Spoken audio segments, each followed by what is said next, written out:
BNP বুঝে গেছে আগামী সংসদের বিরোধী দল হবে বিএনপি, নট সরকারি দল। তো বিএনপি এখন মানসিকভাবে প্রস্তুতি নিতে শুরু করেছে। তারা নিজেদের নেতাকর্মীদের মধ্যে যে ওভার মিশন ছিল যে বিএনপি সরকারি দল, এটা তো নিশ্চিত, এটা কে ঠেকায়, কেয়ামত হলেও বিএনপি সরকারি দল, ইমাম মাহাদি আসলেও বিএনপি সরকারি দল, দাজ্জাল আসলেও বিএনপি সরকারি দল, এরকম একটা চিন্তা ভাবনা ছিল। কিন্তু এখন তো পরিস্থিতি উল্টে গেল। এখন জনমত বলে যে সরকারি দল হবে জামাত, বিএনপি সর্বোচ্চ বিরোধী দল। এখন এটা মেনে নিতে কষ্ট হচ্ছে, কিন্তু সান্ত্বনা দেওয়া শুরু হয়ে গেছে। ডাকসু নির্বাচনের পর বিএনপি সান্ত্বনা দিচ্ছে কিভাবে, যে ভাই ডাকসু জাকসু আর জাতীয় নির্বাচন এক না, এত চিন্তা কিসের। কিন্তু বিএনপি ভালোভাবে জানে জাকসুর চাইতে বিএনপির আরো ভয়ানক পরিণতি হবে জাতীয় নির্বাচনে। এখন মান সম্মান নিয়ে বিরোধী দল হওয়া যায় কিভাবে, সেই রাস্তা খুঁজতে হবে। মির্জা ফখরুল হতাশ। তিনি এখন বলছেন ভয়ের কিছু নেই, বিএনপি কোনোদিন মাথা নত করেনি। এই যে চারদিকে অন্ধকার, পরাজয়, ব্যর্থতার গ্লানি, হতাশা, এই জায়গায় সান্ত্বনা দিচ্ছেন যে ভয়ের কিছু নেই, বিএনপি কখনো মাথা নত করেনি। মানে বিরোধী দল হলেও সমস্যা নেই, আমরা সামনের বার সরকারি দল হব। এরকম আরো অনেক সান্ত্বনার বাণী আপনারা বাজারে দেখতে পাবেন।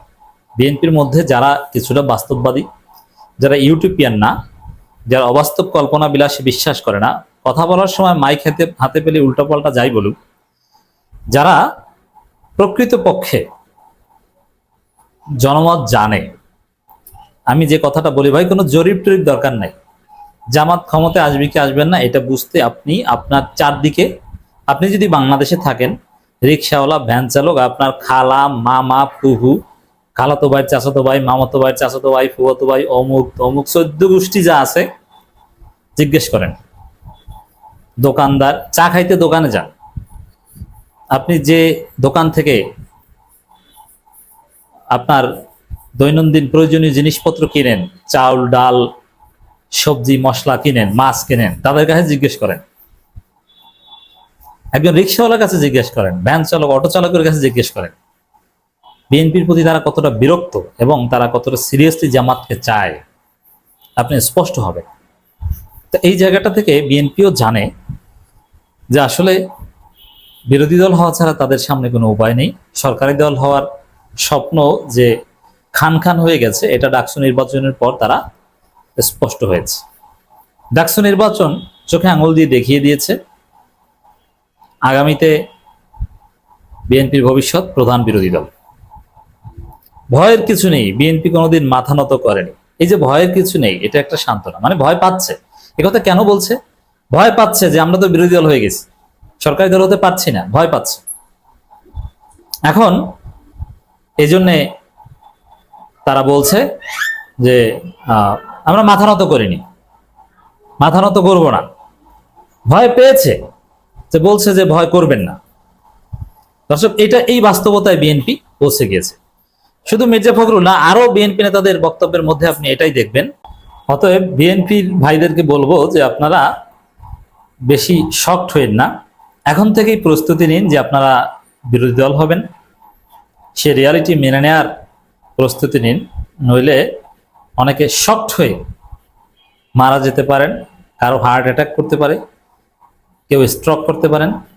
অতএব get prepare yourself to be part in opposition. বিএনপিকে নিয়ে অনেক ষড়যন্ত্র চলছে। এখন এটা একটা খাসলত, আপনার ভোটে না জিতলে তখন বলবেন যে ষড়যন্ত্র করে আমাদেরকে সেকেন্ড বানানো হয়েছে। যেমন ডাকসুতে হারার পরে এখনো বলছে, এখনো সেই ভিপি ক্যান্ডিডেট ছাত্র দলে পরাজিত ছেলেটা আনস্মার্ট একটা ছেলে। আনস্মার্ট ছেলে, এত আনস্মার্ট লোকদেরকে নমিনেশন দিলে তো আর জিতা যাবে না। সে আবিদ ছেলেটা বলছে যে আবার ডাকসু নির্বাচন আদায় করে ছাড়বো যদি জবাব দিতে না পারে। গুজববাজ, কত বড় গুজববাজ। অথচ ইতিহাসের অন্যতম শ্রেষ্ঠ নির্বাচন হয়েছে। বিএনপিকে নিয়ে অনেক ষড়যন্ত্র চলছে, ওই আমাদেরকে ফাঁদে পড়ে ফাঁসানো হয়েছে, এই কথাটা বলেছে না, ওইটা বলবে। আরে ভাই, বিএনপিকে নিয়ে কি ষড়যন্ত্র চলছে?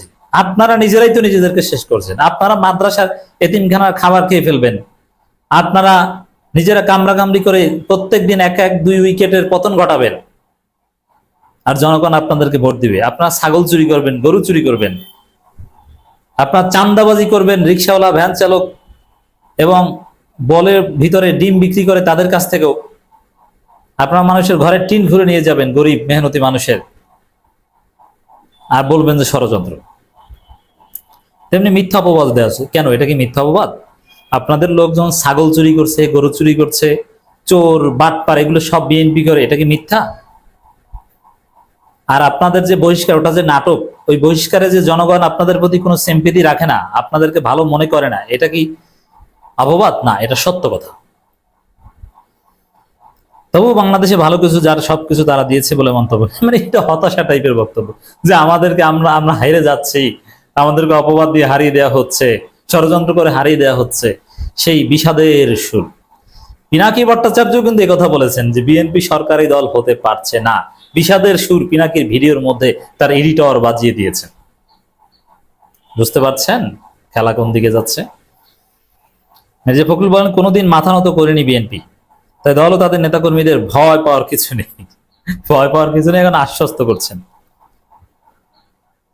জিয়াউর রহমান ও খালেদা জিয়া ধারাবাহিকতায় বাংলাদেশ বিনির্মাণ করবেন তারেক রহমান, বিরোধী দলীয় নেতা হিসেবে ভূমিকা পালন করবেন। সেই রকম একটা মানসিক প্রস্তুতি নেওয়ার ট্রেনিং মির্জা ফখরুল এখন দিচ্ছেন। তিনি আরো বলেন, উড়ে এসে জুড়ে বসিনি বিএনপি, বরং লড়াই করে এত দূর এসেছি। সব ঠিক আছে, এই বলে তো আপনাদের চাঁদাবাজি মেনে নিতে পারে না মানুষ। ঢাকা বিশ্ববিদ্যালয়ের ছাত্র দলের ছেলেরা নির্যাতিত ছিল, আমি নিজে দেখেছি। ছাত্র দলের ছেলেরা ঢাকা বিশ্ববিদ্যালয়ে অনেক কষ্ট করেছে, আমার চোখের সামনে। আমাদের ব্যাচমেট অনেকে আছে, পাশাপাশি এক রুমে থাকতাম। দিনে ছাত্রলীগের জয় বাংলা মিছিল করতো, আর রাতে ছাত্র দল করতো। শহীদ মিনারে যে, মোতালেব প্লাজা যে, নয়াপল্টনে যে, ছাত্রলীগের মিছিল শেষ করে বিএনপির মিছিলে যেত, আবার হলে এসে ধরা পড়ে হল থেকে তাদেরকে বের করে দিত। কত কষ্ট আমি দেখেছি। কিন্তু সেই ছাত্রদলকে কেউ ভোট দেয়নি ঢাকা বিশ্ববিদ্যালয়ে। কারণটা কি? কারণটা হচ্ছে, মজলুম যখন জালেম হয়ে ওঠে তখন ভয়ানক জালেম হয়ে ওঠে, এবং জুলুমের সময়টা অতিক্রম হলে মজলুম বেপরোয়া হয়ে যায়। বিএনপির ক্ষেত্রে সেটা হয়েছে। জামাতের মতো তারা ধৈর্য ধারণ করে নিজেদেরকে নিয়ন্ত্রণ করতে পারেনি।